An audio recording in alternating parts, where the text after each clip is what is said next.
স্বাগত নিউজ 24 সকাল 10টার সংবাদে। সাথে আছি আমি তানজিনা অন্ত। শুরুতেই টি-20 বিশ্বকাপ আপডেট।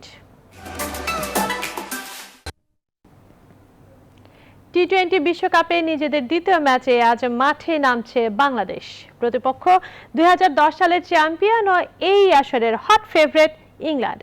প্রথম ম্যাচে হেরে ব্যাকফুটে থাকা বাংলাদেশের টি-20তে অচেনা প্রতিপক্ষ ইংল্যান্ডের বিপক্ষে দিতে হবে কঠিন পরীক্ষা। আবুধাবিতে ম্যাচ শুরু বিকেল 4টায়। বিস্তারিত মাহফুজুল ইসলামের রিপোর্টে। প্রথম ম্যাচের প্রতিপক্ষ লঙ্কানদের শক্তিমত্তা ছিল টাইগারদের চেনা জানা, কিন্তু দ্বিতীয় ম্যাচের প্রতিপক্ষ ইংলিশরা তার ঠিক উল্টো অবস্থায়। ক্রিকেটের সংক্ষিপ্ত ফরম্যাটে এর আগে মর্গানদের সঙ্গে নেই সাকিবদের মুখোমুখি দেখার রেকর্ড। সাবেক বিশ্ব চ্যাম্পিয়নরা সংক্ষিপ্ত ফরম্যাটের ক্রিকেটে দল হিসেবে কেমন সেটি আর বলার অপেক্ষা রাখে কই। টি-20 র্যাঙ্কিংয়ে এখন তো তারাই সেরা। এত সব বাস্তবতাকে সামনে রেখে ইংল্যান্ড পরীক্ষায় টাইগাররা। খেলা হবে আবুধাবিতে, যেখানে মূল পর্বের প্রথম ম্যাচে দক্ষিণ আফ্রিকাকে হারিয়েছিল অস্ট্রেলিয়া। ম্যাচটি ছিল মন্থর গতির। আর টাইগারদের এবারের প্রতিপক্ষ ইংল্যান্ড মূল পর্বে নিজেদের প্রথম ম্যাচে শক্তিশালী ক্যারিবীয়দের উড়িয়ে দিয়ে শুভ সূচনা করেছিল। আসলে নিজেদের দ্বিতীয় ম্যাচে টাইগার স্কোয়াডে পরিবর্তন আসার সম্ভাবনা প্রবল। আবুধাবির উইকেট ও প্রতিপক্ষের শক্তিমত্তা বিবেচনায় সাজানো হবে একাদশ। সেক্ষেত্রে টপ অর্ডারে আছে পরিবর্তনের সম্ভাবনা। এই ম্যাচে টাইগার স্কোয়াডের স্পটলাইট থাকবে ওপেনার নাইম ও ক্যাপ্টেন মাহমুদুল্লাহর দিকে। বোলিংয়ের স্পটলাইটে সাকিব আল হাসান ও মুস্তাফিজুর রহমান। অন্যদিকে ইংলিশ ব্যাটিং লাইন আপে বাংলার বোলারদের চিন্তার কারণ হতে পারেন জস বাটলার, ডেভিড মালান। বোলিংয়ে টাইগার ব্যাটসম্যানদের পরীক্ষায় ফেলতে পারেন আদিল রশিদ ও মার্ক উড। প্রথম ম্যাচে হারের পর দ্বিতীয় ম্যাচে ঘুরে দাঁড়ানো ছাড়া উপায় নেই টাইগারদের। অন্তত সেমির স্বপ্ন টিকিয়ে রাখার মিশনটা সহজ করতে এই ম্যাচে জয়ের বিকল্প নেই মাহমুদুল্লাহর দলের সামনে। মাহফুজুল ইসলাম, নিউজ 24। এদিকে টি-20 বিশ্বকাপ থেকে ছিটকে গেছেন সাইফুদ্দিন। পিঠের চোটের কারণে এই আসরে আর মাঠে নামা হচ্ছে না এই অলরাউন্ডারের। তার পরিবর্তে দলে এসেছেন রুবেল হোসেন। দুবাই স্পোর্টস সিটির আইসিসি একাডেমি মাঠে মঙ্গলবার দলের অনুশীলনে যোগ দেননি সাইফুদ্দিন। তার ইনজুরির বিষয়টি নিশ্চিত করেছে আইসিসি। শ্রীলঙ্কার বিপক্ষে ম্যাচের পর থেকে পিঠের বাঁ দিকে ব্যথা অনুভব করে সাইফ। বিশ্বকাপে বদলি হিসেবে কোনো ক্রিকেটারকে মূল দলে আনতে চাইলে প্রয়োজন আইসিসির টেকনিক্যাল কমিটির অনুমোদন। রাতে এক বিজ্ঞপ্তির মাধ্যমে সাইফুদ্দিনের বদলি হিসেবে রুবেলকে দলে ফেরানোর অনুমতি দেয় ক্রিকেটের সর্বোচ্চ নিয়ন্ত্রণ সংস্থাটি। রিজার্ভ ক্রিকেটার হিসেবে দলের সঙ্গেই ছিলেন রুবেল।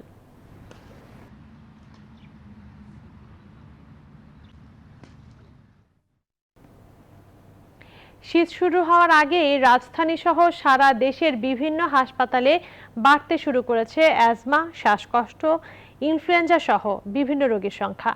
জনস্বাস্থ্য বিশেষজ্ঞরা বলছেন আবহাওয়া পরিবর্তন এর অন্যতম প্রধান কারণ। তবে নিয়ন্ত্রণে না আনলে করোনা, ডেঙ্গুর পাশাপাশি এসব রোগও হতে পারে চিন্তার কারণ। রিশাদ হাসান জানাচ্ছেন বিস্তারিত। ঢাকার বিভিন্ন হাসপাতালে ক্রমেই বাড়ছে অ্যাজমা, শ্বাসকষ্ট, ইনফ্লুয়েঞ্জা সহ বিভিন্ন রোগীর সংখ্যা। শীতের শুষ্ক মৌসুম শুরু হওয়ার আগেই সরকারি হাসপাতালগুলোর বহির্বিভাগে বেড়েছে এমন রোগী। মূলত শীতকালে ধুলাবালির কারণে এমন রোগীর সংখ্যা বেশি দেখা গেলেও শীত আসার আগে এমন রোগী বেড়েছে হঠাৎ করেই। জনস্বাস্থ্য বিশেষজ্ঞরা বলছেন করোনা, ডেঙ্গুর পাশাপাশি আবহাওয়ার পরিবর্তনজনিত রোগগুলো চিকিৎসা ব্যবস্থার উপর চাপ আর বাড়াচ্ছে। এই অসুখগুলোর প্রধান লক্ষণ কিন্তু জ্বর। অন্যদিকে দেশে চলমান করোনা এবং ডেঙ্গুর যে আক্রমণ চলছে এরও প্রধান লক্ষণ হচ্ছে জ্বর। ফলে কারো জ্বর হলে আমরা বলবো অবহেলা করার কোনো জায়গা নেই।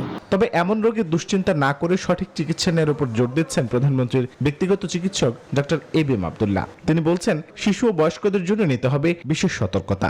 বিশেষ করে ছোট বাচ্চারা যারা স্কুলে যাবে ওদেরকে শিখাইতে হবে তারা বাইরে ঘোরাফেরা দৌড়াদৌড়ি যেন কম করে। আর বয়স্কদের বেলা একটু সতর্ক থাকবেন। বয়স্কদের ঝামেলাগুলো কিন্তু বেশি হচ্ছে, বিশেষ করে যারা অন্যান্য রোগে ভোগেন তাদের এই সমস্যাগুলো বাড়তেছে, এটা সতর্ক থাকতে হবে সবাই। তবে জ্বর থাকলে করোনা ও ডেঙ্গু দুটো পরীক্ষাই করানোর পরামর্শ বিশেষজ্ঞদের। রিশাদ হাসান, নিউজ 24, ঢাকা। চট্টগ্রাম বিশ্ববিদ্যালয়ের ভর্তি পরীক্ষা আজ। এ বিষয়ে বিস্তারিত জানাতে সেখান থেকে যুক্ত হচ্ছেন সহকর্মী শেখ জায়েদ। জায়েদ, আজ কোন ইউনিটের পরীক্ষা আর ক্যাম্পাসের এখনকার অবস্থা কি? ধন্যবাদ। চট্টগ্রাম বিশ্ববিদ্যালয়ের বি ইউনিটের পরীক্ষা শুরু হবে একটু পর। আজ ভর্তি পরীক্ষা শুরু হচ্ছে। আজ থেকে আগামী 5 নভেম্বর পর্যন্ত মূলত পরীক্ষা চলবে। একটু আগে শিক্ষার্থীরা পরীক্ষার হলে প্রবেশ করেছেন এবং যেটি বলা হয়েছে যে তাদেরকে 11টায় মূলত তাদের পরীক্ষা শুরু হবে। 10:15টায় তারা ওএমআর ফর্ম পাবেন এবং প্রশ্নপত্র পাবেন 11টায়। 12টায় পরীক্ষা শেষ হবে এবং যারা বিকেলের শিফটে পরীক্ষা অংশগ্রহণ করবেন তারা 2:15টায় কেন্দ্রে প্রবেশ করবেন। ওএমআর ফর্ম পাবেন 2:45টায়, প্রশ্নপত্র বিতরণ করা হবে দুপুর 3:30টায় এবং তাদের পরীক্ষা শেষ হবে 4:30টায়। এখন পর্যন্ত আমাদেরকে যেটি জানানো হয়েছে, বিশ্ববিদ্যালয়ে ভর্তি পরীক্ষা উপলক্ষে 5 শতাধিক পুলিশ সদস্য মোতায়েন করা হয়েছে নিরাপত্তার জন্য। 11 জোড়া ট্রেন চলাচল করবে শহর থেকে চট্টগ্রাম বিশ্ববিদ্যালয় এবং বিশ্ববিদ্যালয়ের হল, আবাসিক হল, ছাত্র হল, ছাত্রী হল সবখানেই ছাত্রছাত্রীদের থাকার ব্যবস্থা করা হয়েছে। কিন্তু তারপরও যারা চট্টগ্রামের বাইরে থেকে আসছেন তাদের অনেক ভোগান্তি পোহাতে হচ্ছে, অনেক কষ্ট করতে হচ্ছে তাদের। একটু কথা বলতে চাই একজন অভিভাবকের সঙ্গে। কোথা থেকে এসেছেন, আপনার পরীক্ষার্থীর প্রস্তুতি কেমন একটু বলবেন? আমি ঢাকা থেকে আসছি, আমি আগ্রাবাদে উঠছি, ওখান থেকে আমি ট্রেনে ইউনিভার্সিটিতে আসছি। আমাদের আসতে বেশ একটু ঝামেলা পোহাতে হয়েছে, ইউনিভার্সিটি ট্রেনগুলো অনেক ভিড়। সাধারণত আমাদের বিশ্ববিদ্যালয়ে বিভিন্ন বিভাগে পরীক্ষা নিয়েছে, এমনটি হলে কি ভালো হতো চট্টগ্রামের ক্ষেত্রে? অবশ্যই যাদের ঢাকা আছে তাদের জন্য সুবিধা হতো, সবার জন্য এটা সুবিধা হতো। এটা ডিস্ট্রিক্ট ওয়াইজে হলে আমাদের জন্য ভালো হতো, কেন চিটাগাংয়ের লোক এখানে অনেকগুলো মানুষ এসে পড়ছে একসাথে, যার দরুন এখানে যান চলাচলগুলা স্বাভাবিক না, অস্বাভাবিক যানজট, রাস্তায় মানুষজন চলতে পারে না, অসুবিধা হচ্ছে আমাদের। অনেক ধন্যবাদ আপনাকে। কথা বলছিলাম একজন অভিভাবকের সঙ্গে, তিনি যেমনটি জানালেন যে তাদের কিছুটা ভোগান্তি আছে মানুষের, কারণ এই বিশ্ববিদ্যালয়গামী সড়কে প্রচণ্ড যানজটের সৃষ্টি হয়েছে যখন মানুষজন আসেন। একই সঙ্গে আবাসন ব্যবস্থা, বিশেষ করে যারা দূর দূরান্ত থেকে আসেন, যেহেতু শহর থেকে 22-23 কিলোমিটার দূরে এই বিশ্ববিদ্যালয়, এখানে আবাসন ব্যবস্থা একটু সংকট আছে, যেটির কারণে বেশি কষ্ট হচ্ছে যারা চট্টগ্রামের বাইরে থেকে এসেছেন। এবং যেটি বলছেন ঢাকা বিশ্ববিদ্যালয়ে যেভাবে পরীক্ষা নিয়েছে, যে বিভিন্ন বিভাগে পরীক্ষা নিয়েছে, সেইভাবে হলে তাদের জন্য সুবিধা হতো। তো এখন পরীক্ষা 11টায় শুরু হবে, সকালের শিফটের যে পরীক্ষা 12টায় শেষ হবে। শুধু বি ইউনিটেই 42,000 পরীক্ষার্থী আছেন। তো এই ছিল আমার কাছে চট্টগ্রাম বিশ্ববিদ্যালয়ের যে ভর্তি পরীক্ষা শুরু হচ্ছে আজ, সেটি সবশেষ খবর। ফিরছি স্টুডিওতে আপনার কাছে। জায়েদ, আপনাকে ধন্যবাদ। দর্শক, চট্টগ্রাম বিশ্ববিদ্যালয়ে ভর্তি পরীক্ষা শুরু হচ্ছে আজ, আর সেখানকার সবশেষ পরিস্থিতি জানাচ্ছিলেন সহকর্মী শেখ জায়েদ। পাবনার রূপপুর এখন বদলে যাওয়া এক জনপদ। পারমাণবিক বিদ্যুৎ কেন্দ্র নির্মাণ শুরুর পর গত কয়েক বছরে সেখানে কেবল অবকাঠামোই গড়ে ওঠেনি, রুশ ভাষাভাষী কয়েক হাজার বিদেশি কর্মীদের অবস্থানে সেখানকার অর্থনীতি ও জীবনযাত্রায় প্রভাব পড়েছে রাশিয়ান ভাষা ও সংস্কৃতির। ফলে পাবনার রূপপুর যেন বাংলার বুকে একখণ্ড রাশিয়া। মোহাম্মদ মাসুদ রানার তথ্যচিত্রে ডেস্ক রিপোর্ট। দেশের আর 5টি অঞ্চলের গ্রামের মতোই ছিল পাবনা জেলার ঈশ্বরদীর রূপপুর। এখানকার মানুষের জীবনযাত্রাতেও ছিল চিরচেনা বাঙালিপনা। সন্ধ্যা নামলেই অন্ধকারে নিমজ্জিত হতো আশপাশের গ্রামগুলো, কিন্তু এখন চিত্র সম্পূর্ণই অন্যরকম। 2013 সালে প্রধানমন্ত্রী শেখ হাসিনা পাবনার রূপপুর পারমাণবিক বিদ্যুৎ প্রকল্পের কাজের উদ্বোধন করেন। এই প্রকল্পে প্রায় 5,000-এরও বেশি রাশিয়ান বিশেষজ্ঞ, প্রকৌশলী ও কর্মকর্তারা কাজ করছেন। এত অধিক সংখ্যক রাশিয়ানদের চলাফেরায় বদলে গেছে ঈশ্বরদী, রূপপুর সহ আশপাশের হাটবাজার, দোকানপাট ও রেস্তোরাঁগুলো। সেখানকার দোকানপাট, রেস্তোরাঁ, বিপণবিতান, এমনকি সেলুনগুলোতে বাংলার পাশাপাশি লেখা আছে রুশ ভাষার সাইনবোর্ড। আর এই কয়েক বছরেই দোকানদার ও রেস্তোরাঁর মালিক ওয়েটাররা শিখে গেছেন রাশিয়ান ভাষাও। প্রথম আমাদের একটু সমস্যা হয়েছিল, কিন্তু এখন আর ভাষা সমস্যা হচ্ছে না। ওদের সাথে অনেক বন্ধুত্বের সম্পর্ক আমাদের তৈরি হয়েছে। ওদের সাথে মিলেমিশে থাকতে থাকতে মনে হয় যে আমাদের একটা পরিবারের মতো। সবাই ভাষাটা বাংলা কিছু বুঝে ওরা, এবং আমরা রাশিয়ান ভাষাটা একটু বুঝি, আমরা বলতে পারি। বাংলাদেশিদের ব্যবহার ও আতিথেয়তায় মুগ্ধ রাশিয়ান নাগরিকরাও। বাংলাদেশ একটি সবুজ শ্যামল দেশ, রূপপুর তেমনই একটি। এখানকার মানুষ খুব ভালো আর অতিথি পরায়ণ। এখানে এসে আমরা একটি নতুন ভাষা পেয়েছি, যার নাম বাংলা ভাষা। আমি এখানে আধুনিক প্রযুক্তির সাথে খেলাধুলার প্রতিনিধিত্ব করি। এখানে ফুটবল, বাস্কেটবল সহ খেলাধুলার আয়োজন করা হয়। ছুটির দিনে আমি এখানকার বিভিন্ন বিপণী বিতান ও দোকানে কেনাকাটা করতে আসি। আমি বাংলাদেশের সৌন্দর্যে মুগ্ধ। পদ্মা নদীর উপর নির্মিত হার্ডিন্স ব্রিজ ও লালন শাহ সেতুর পাশেই নদী তীরে চলছে 1,13,000 কোটি টাকা ব্যয়ে দেশের সবচেয়ে বড় মেগা প্রকল্পের কাজ, যা একই সাথে রূপপুরকে উপহার দিয়েছে যেন একখণ্ড রাশিয়াও। Desk report, news 24। বিস্তারিত জানাতে রূপপুর থেকে যুক্ত হচ্ছেন সহকর্মী জাহিদুজ্জামান। জাহিদ, বদলে যাওয়া রূপপুরের খবর জানান আমাদের, সেখানকার মানুষ কি বলছে?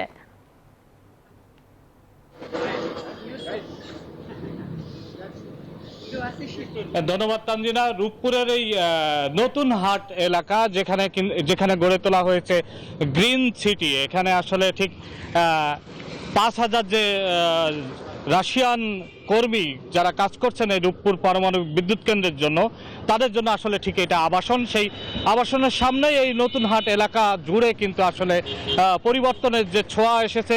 রিপোর্টে যেমনটি শুনছিলেন, আসলে এখানকার মানুষ এই যে রূপপুর পারমাণবিক বিদ্যুৎ কেন্দ্রে যারা কাজ করেন, তাদের যেসব নিত্যপণ্য, সেই নিত্যপণ্যের চাহিদা মেটানোর জন্য তারা মূলত এখানে সব ধরনের দোকানপাট খুলেছেন এবং এই গ্রাম এলাকা পরিবর্তিত হয়ে একটি রাশিয়ান সিটিতে পরিণত হয়েছে এবং এখানে বন্ধুর মতো মিশন, যেমন রিপোর্টে শুনছিলেন। আর এই পারমাণবিক বিদ্যুৎ কেন্দ্র যে 2,400 মেগাওয়াট বিদ্যুৎ কেন্দ্র, যেটি কাজ চলছে বাংলাদেশে, এবং সেই বিদ্যুৎ কেন্দ্র আগামী বছর একটি ইউনিট চালু হবে, তার মাধ্যমে কিন্তু আসলে বাংলাদেশের বৈদ্যুতিক খাতে একটি বৈপ্লবিক পরিবর্তন আসবে এবং এখানকার মানুষের মধ্যেও কিন্তু সেই পরিবর্তনের ছোঁয়া এসেছে। তারা বন্ধুর মতো মেশেন এবং তারা কিন্তু এখানে দোকানপাট ব্যবসা বাণিজ্য করে বেশ লাভবান হচ্ছেন বলে আমি জানতে পেরেছি এখানকার ব্যবসায়ীদের সাথে। আমি দু একজনের সাথে কথা বলবো। এই রাশিয়ানরা আপনাদের সাথে কিভাবে মেশে?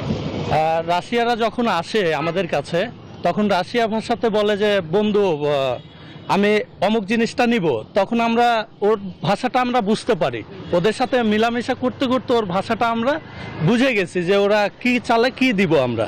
তো এরা যে আসে আমাদের সাথে মিশে গেছে, আমাদের সাথে যে আচার ব্যবহার করে অনেক ভালো লাগে আমাদের কাছে। আর এরা যে আমাদের কাছে একটা জিনিস চায় আমরা দিতে পারি, তাদের অনেক ভালো লাগে। ব্যবসা বাণিজ্য কেমন হচ্ছে? ব্যবসা বাণিজ্য আগের থেকে অনেক ভালো।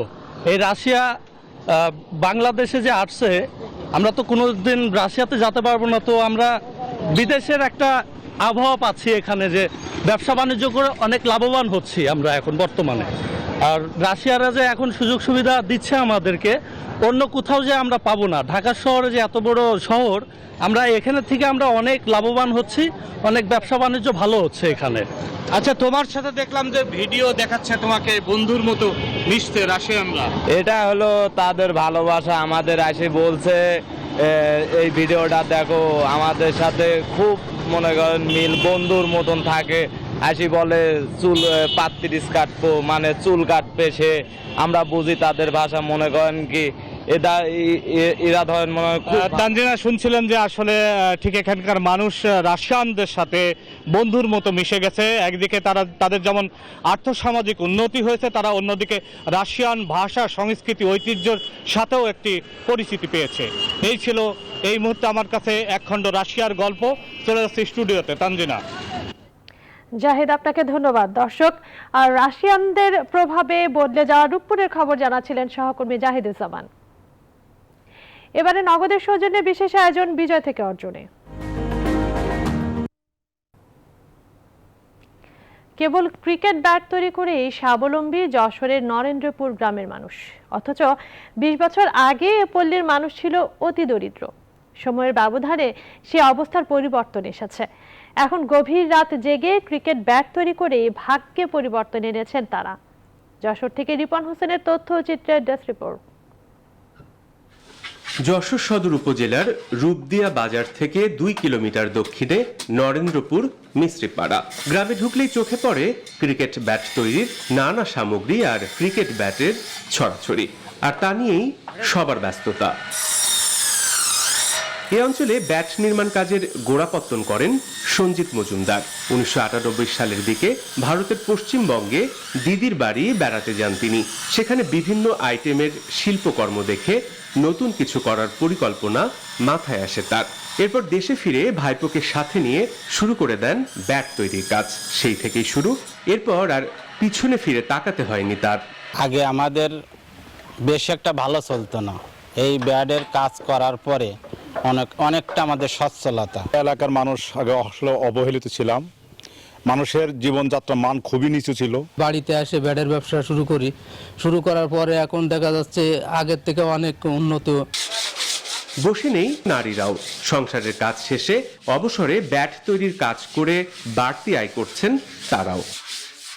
ব্যাট ঘষি, স্টিকার লাগায়, লেবেটিং করে, আর এতে বাড়তি একটু ইনকাম হয়। লেবেটিং কাটে পুরাই ভরে সেকে তারপরে ব্যাট কমপ্লিট হয়ে যায়, সংসারের ঘাটতি পূরণ হয়। ব্যতিক্রমী এই কুটির শিল্পকে এগিয়ে নিতে সব ধরনের সহায়তার আশ্বাস দিলেন স্থানীয় ডিসি কর্মকর্তা। আমরা যেটা করতে পারি যে তাদেরকে যদি তারা কোনো প্রশিক্ষণ চায়, সেই ক্ষেত্রে হয়তো বা তাদের সেই প্রশিক্ষণের আওতায় তাদেরকে নিয়ে আসতে পারি এবং তাদেরকে আর্থিকভাবে আমরা তাদের সাপোর্ট করতে পারি। বর্তমানে নরেন্দ্রপুর মিস্ত্রিপাড়া সহ আশপাশের বেশ কয়েকটি গ্রাম মিলিয়ে গড়ে উঠেছে 60 থেকে 65-র বেশি কারখানা। এসব কারখানায় মাসে 50 থেকে 60 হাজার ক্রিকেট ব্যাট তৈরি হচ্ছে, যা চলে যাচ্ছে দেশ বিদেশের বিভিন্ন প্রান্তে। Desk report, news 24। করোনার ধাক্কা কিছুটা কমতেই আবারও সরব হয়ে উঠেছে পর্যটন কেন্দ্রগুলো। সিলেট থেকে বিস্তারিত জানাতে যুক্ত হচ্ছেন সহকর্মী সৈয়দ রাসেল। আর রাসেল, সিলেটের পর্যটন কেন্দ্রগুলো কতটা জমে উঠেছে, সেখানে স্বাস্থ্যবিধি কতটা মানার প্রবণতা আছে, আর কর্তৃপক্ষ এ বিষয়ে কি ব্যবস্থা নিচ্ছে?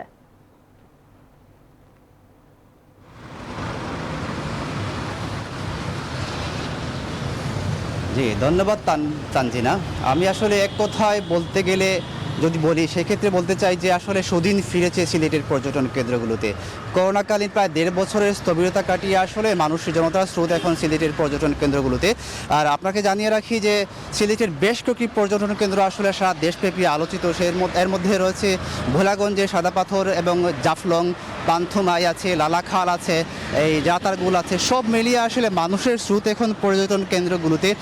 প্রতিদিন এই প্রশাসনের হিসাব মতে প্রতিদিন এই প্রায় 50-60 হাজারের বেশি মানুষ আসলে সিলেটের পর্যটন কেন্দ্রগুলোতে ঘুরতে আসছেন। আর যদি ছুটির দিন থাকে, ছুটির দিনকে কেন্দ্র করে প্রশাসনের হিসেব মতে প্রায় লক্ষাধিক মানুষ আসলে সিলেটের পর্যটন কেন্দ্রগুলোতে আসছেন। আর এই পর্যটন কেন্দ্রগুলোতে জনতার স্রোত বেড়ে যাওয়া আসলে যে দীর্ঘদিনের যে পরিবহন খাতে এবং হোটেল ব্যবসা যে স্থবিরতা দেখা দিয়েছিল, এই শূন্যতা দেখা দিয়েছিল, সেখানে আসলে প্রাণের সঞ্চার হয়েছে। তাদের এই দীর্ঘ ক্ষতি কাটিয়ে আসলে এখন সেই ক্ষতিটা পুষিয়ে নেওয়ার চেষ্টা করছেন এই হোটেল ব্যবসায়ী এবং পরিবহন ব্যবসায়ীরা। এছাড়া এই পর্যটন খাতের সাথে লাখো শ্রমিক আসলে জড়িত রয়েছেন, বিভিন্ন খাতের শ্রমিকরা জড়িত আছেন, তারা আসলে চালিয়ে যাচ্ছেন সেই ক্ষতিটা পুষিয়ে নেওয়ার। আর আরেকটা জিনিস জানিয়ে রাখি, আমরা এই স্থানীয়দের সাথে কথা বলেছিলাম, তারা আমাদেরকে জানিয়েছেন যে করোনার যে বিপর্যয় সে পুরোপুরি এখনও কাটেনি। তারা আসলে জানিয়েছেন যে সেখানে গেলে স্বাস্থ্যবিধি মানতে হবে, কিন্তু আমরা স্বাস্থ্যবিধি মানার ব্যাপারে আসলে আমরা তেমন কোনো কিছু দেখতে পাইনি। যদিও আমরা প্রশাসন আমাদেরকে জানিয়েছি আসলে স্বাস্থ্যবিধি প্রতিজন নাগরিককে মানতে হবে যারা সেখানে ঘুরতে যান। আর এছাড়া এই প্রশাসন থেকে আসলে এই পর্যটন কেন্দ্রগুলোতে আসলে সুন্দর করতে মহাপরিকল্পনা গ্রহণ করেছে। এই বিষয়টিতে এই প্রশাসন থেকে আমাদেরকে জানানো হয়েছে। এই হচ্ছে সিলেটের পর্যটন খাত নিয়ে আমার কাছে সর্বশেষ। ফিরে স্টুডিওতে আপনার কাছে তানজিনা। রাসেল, আপনাকে ধন্যবাদ। দর্শক, সিলেটের পর্যটন কেন্দ্রগুলোর খবর জানাচ্ছিলেন সহকর্মী সৈয়দ রাসেল। বগুড়ায় চলাচলের অযোগ্য হয়ে পড়া রাস্তার সংস্কার সহ নতুন রাস্তা নির্মাণ কাজ বাস্তবায়ন করছে স্থানীয় সরকার প্রকৌশল অধিদপ্তর এলজিইডি। এতে করে গ্রামের সাথে শহরের যোগাযোগ যেমন সহজ হয়েছে, তেমনি উৎপাদিত ফসল হাটে বাজারে নেওয়া এবং জরুরি প্রয়োজনে দ্রুত গন্তব্যস্থলে যেতে পারছে জনসাধারণ। রাস্তার উন্নয়ন কাজ সম্পন্ন হওয়ায় সুফল পাচ্ছে লাখো গ্রামীণ জনগোষ্ঠী। জেলার বিভিন্ন উপজেলায় রাস্তার উন্নয়ন কাজ চলমান এবং প্রক্রিয়াধীন রয়েছে বলে জানান এলজিইডি কর্তৃপক্ষ। বিস্তারিত রিপোর্টে। সংস্কারের অভাবে চলাচলের অযোগ্য হয়ে পড়ায় মাটিডালি থেকে পীরগাছা পর্যন্ত 10 কিলোমিটার যেতে সময় লাগত প্রায় 1 ঘন্টা। একই অবস্থা ছিল রানীরহাট থেকে দুর্গাপুর পর্যন্ত 15 কিলোমিটার সড়কের। রাস্তা দুটির উন্নয়ন কাজ সম্পন্ন হওয়ায় এখন দ্রুত গন্তব্যস্থলে যেতে পারছে এই রাস্তায় চলাচলকারীরা। রাস্তার পাশে গড়ে ওঠা ব্যবসা প্রতিষ্ঠানগুলোতেও বেচাকেনা বেড়েছে। কৃষক সহজেই তাদের উৎপাদিত ফসল হাট বাজারে নিয়ে গিয়ে ভালো দামও পাচ্ছেন। উৎপাদিত কৃষকের যত পণ্য দ্রুততার সাথে প্রায় কয়েকটা বাজারে তারা নিয়ে যেতে পারছে। আগে রাস্তা খারাপ আসলে ভাড়া বেশি নিচ্ছে, এখন রাস্তা ভালো, ভাড়া একটু কম। খুব চলাচল করে আরাম, যাত্রী যাতে সুবিধা হয়। নিজেদেরও সমস্যা, গাড়িরও সমস্যা, অনেক কিছুই এখন মোটামুটি ভালো। কাজের গুণগত মান বিগত সময়ের চেয়ে অনেক ভালো, টেকসই উন্নয়ন কাজ হচ্ছে বলে জানান জনপ্রতিনিধিরা। 1.5 ইঞ্চি কার্পেটিং হচ্ছে এবং রাস্তা আগে WM যেগুলো ছিল এখন পুরো থিকনেস সহ কংক্রিট যে আসলে টেকসই যে উন্নয়ন সেটা এলজিডি করতেছে। আমার বিশ্বাস যে এখন একটা মেইনটেনেন্সের রাস্তা হলে 3-4 বছরের কিছু হবে না। রাস্তার সংস্কার ও উন্নয়ন চলমান রয়েছে। জনগুরুত্ব বিবেচনায় দরপত্র আহ্বান সহ নতুন রাস্তা উন্নয়ন কাজ প্রক্রিয়াধীন রয়েছে বলে জানালেন এলজিইডি বগুড়ার নির্বাহী প্রকৌশলী। নতুন রাস্তা উন্নয়নের জন্য ইতিমধ্যে আমাদের চলমান প্রক্রিয়াধীন এবং কাজ বাস্তবায়ন আগামী বছরের মধ্যে ইনশাল্লাহ কন্ট্রাক্ট যে সমস্ত রাস্তা হয়েছে এগুলো আমরা সমাপ্ত করব। গত 1 বছরে জেলায় 168 কোটি টাকা ব্যয়ে 331 কিলোমিটার রাস্তা মেরামত ও উন্নয়ন কাজ সম্পন্ন হয়েছে। 224 কোটি টাকা ব্যয়ে 378 কিলোমিটার রাস্তা মেরামত ও উন্নয়ন কাজ চলমান রয়েছে। চলতি অর্থ বছরে আরও 65 কিলোমিটার রাস্তার উন্নয়ন কাজ প্রক্রিয়াধীন রয়েছে। Desk report, news 24।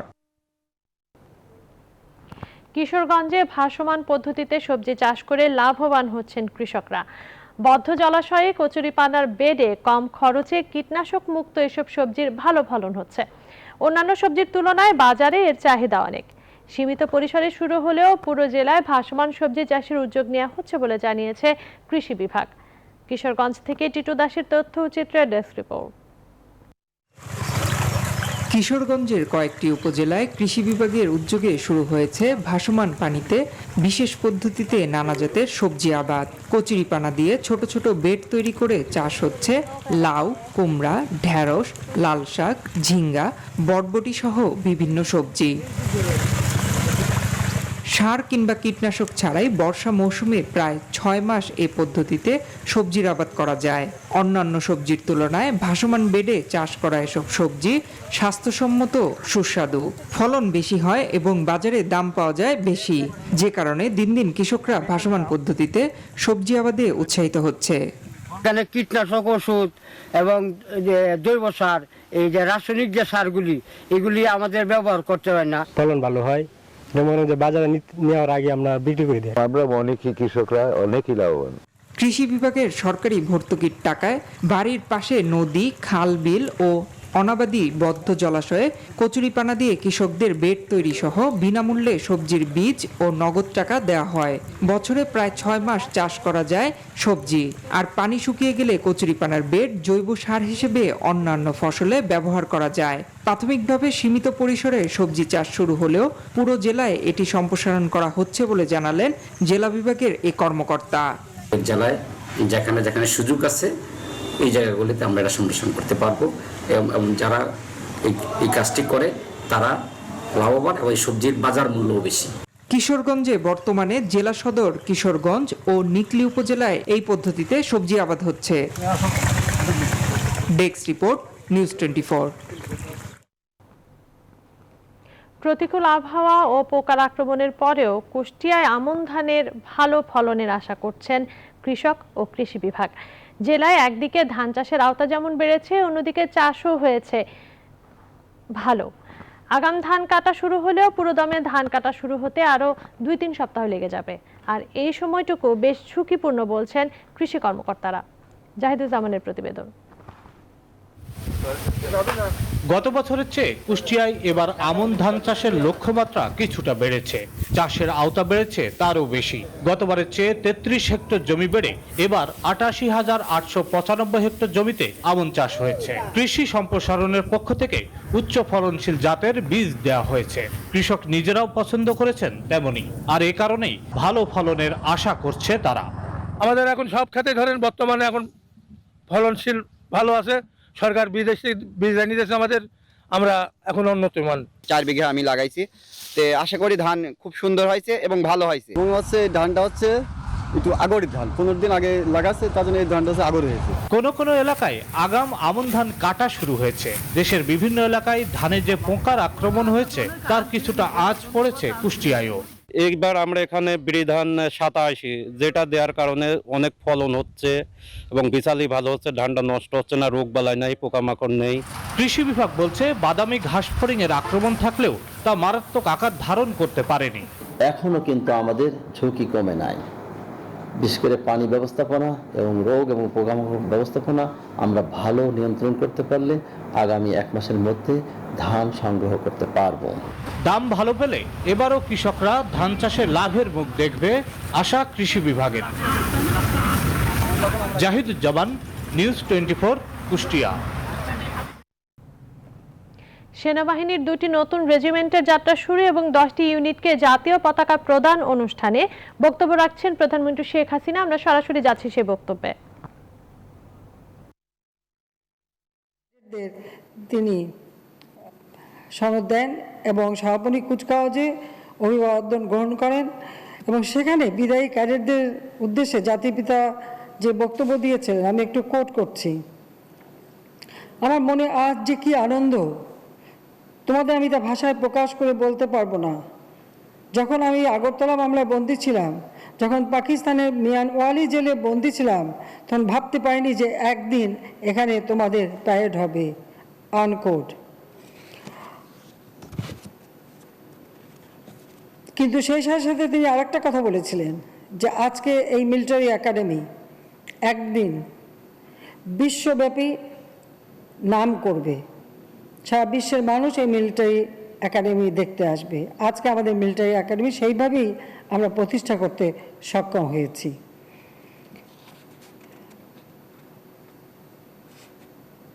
পঁচাত্তর সালের 15 আগস্টের পর প্রায় 21 বছর পরে আওয়ামী লীগ সরকার গঠন করে এবং সেই সময় সরকার গঠন করেই আমরা আমাদের সেনাবাহিনীকে আরও যুগোপযোগী করা, প্রশিক্ষণ আরও সুন্দরভাবে করার জন্য আমি সেই সময়ে ন্যাশনাল ডিফেন্স কলেজ প্রতিষ্ঠা করি। পাশাপাশি বিদেশি শান্তি মিশনে, বিশেষ করে জাতিরক্ষা শান্তি বাহিনীর অধীনে আমাদের সেনাবাহিনীরা কাজ করে, তাদেরও আন্তর্জাতিক মানের প্রশিক্ষণ দেওয়ার জন্য আমরা Bangladesh Institute of Peace Support Operation Training BIPSOT প্রতিষ্ঠা করি 1999 সালে। এভাবে এবং সেনাবাহিনীকে প্রথম ট্যাঙ্ক কেনা থেকে শুরু করে সমস্ত ব্যবস্থাই আমরা করেছিলাম। এরই পাশাপাশি 2009 সালে যখন দ্বিতীয়বার সরকার গঠন করি, তখন আমরা জাতির পিতা 1974 সালে যে ফোর্সেস গোল তিনি একটা প্রতিরক্ষা নীতিমালা করে গিয়েছিলেন, সেই 74 সালের নীতিমালার ভিত্তিতে আমরা ফোর্সেস গোল 2030 প্রণয়ন করেছি এবং সেই সাথে সাথে আমরা আমাদের নীতিমালা, একটা প্রতিরক্ষা নীতিমালা 2018 প্রণয়ন করেছি। আমাদের সশস্ত্র বাহিনী গত 13 বছরে এখন যথেষ্ট শক্তিশালী এবং অগ্রসর হয়েছে। আর বিশেষ করে জঙ্গিবাদ, সন্ত্রাস দমনে, প্রাকৃতিক দুর্যোগে জনগণের পাশে দাঁড়াতে এবং এই করোনা ভাইরাস মোকাবেলায় বিশেষ অবদান রেখে যাচ্ছেন। সেজন্য সবাইকে আমার আন্তরিক ধন্যবাদ জানাচ্ছি। প্রিয় অফিসার এবং সৈনিকবৃন্দ, তোমার পতাকা যারে দাও তারে বহিবারে দাও শকতি, এই কথাটা ভুলে গেছেন নোবেল লরেট কবি রবীন্দ্রনাথ ঠাকুর। আবহমান কাল থেকে যুদ্ধের ময়দানে জাতীয় পতাকা প্রতীক মর্যাদার একটা প্রতীক হিসেবে বিবেচিত হয়। পতাকা আজকে আপনারা পেয়েছেন, আপনাদের হাতে তুলে দেওয়া হলো। এই যে বিরল সম্মান আপনারা আজকে পেলেন, বিশেষ করে আমি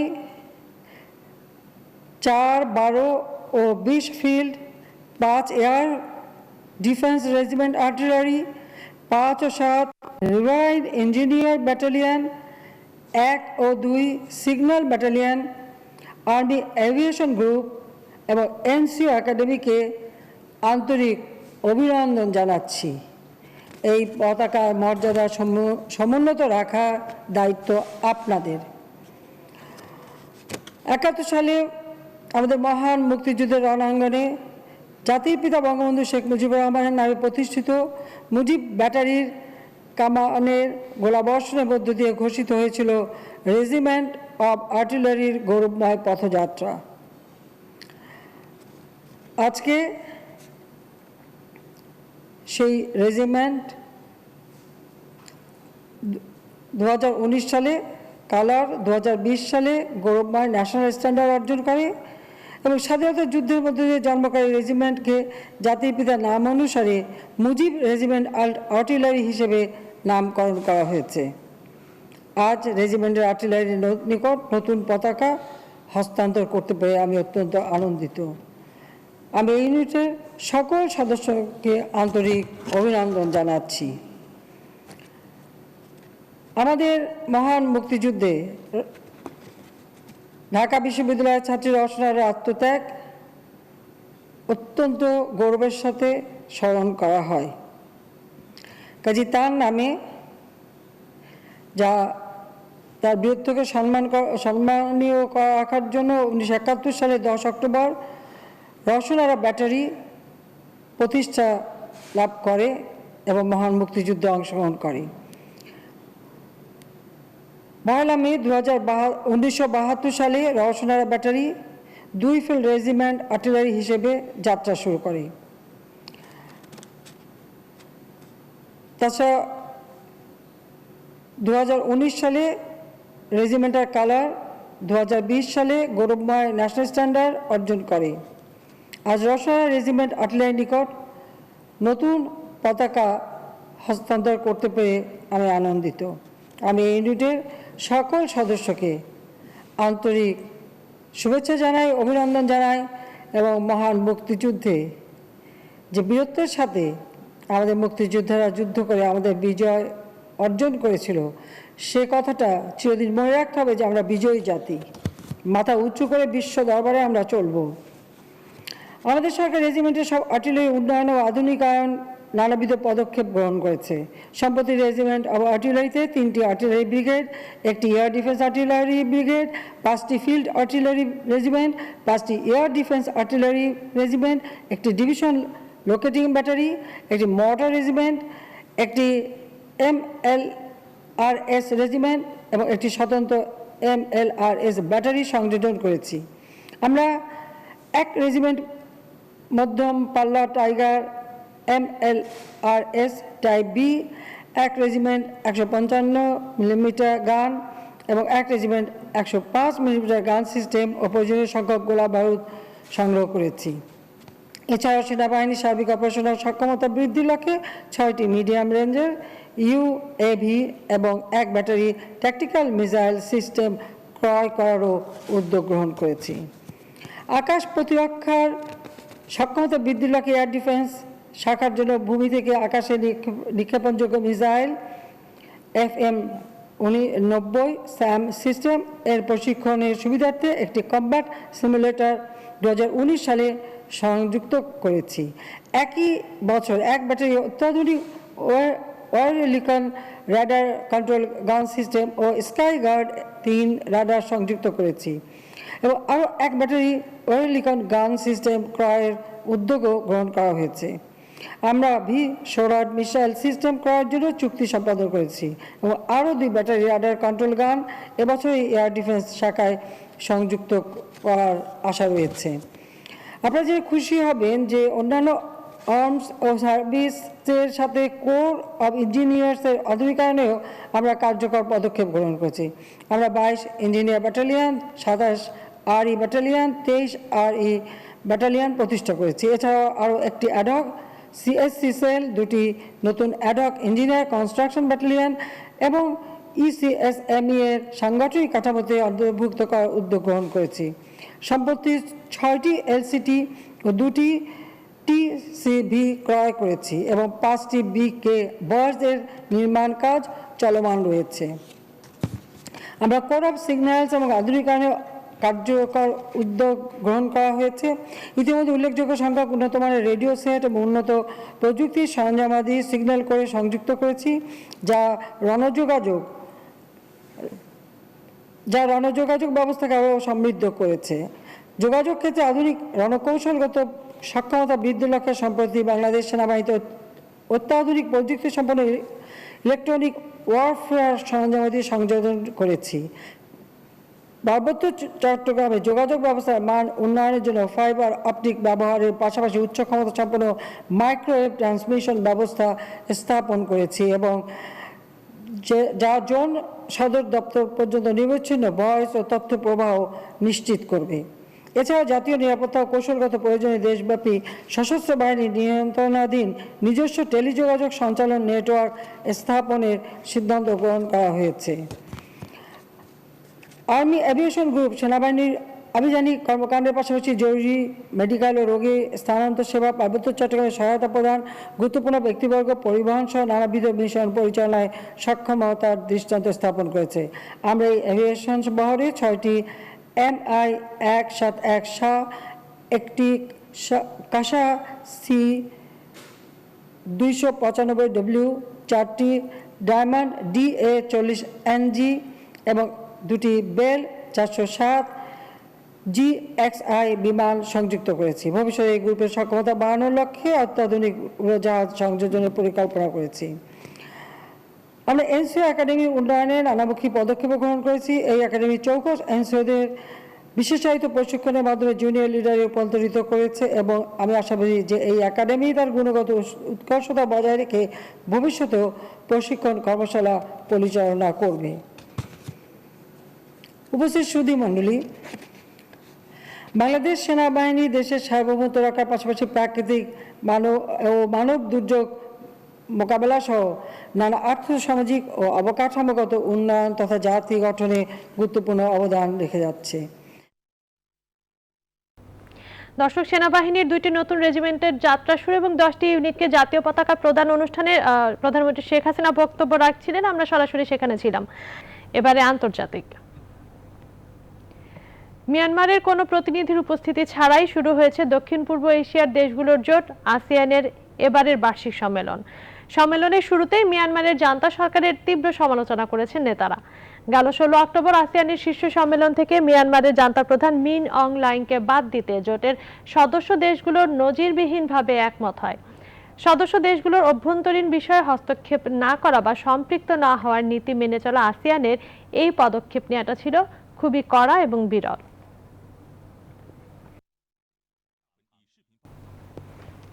বিভেদ ভুলে আবারও একসাথে অভিনয় করলেন মৌসুমী, ওমর সানি ও জায়েদ খান। সিনেমার নাম সোনাচর।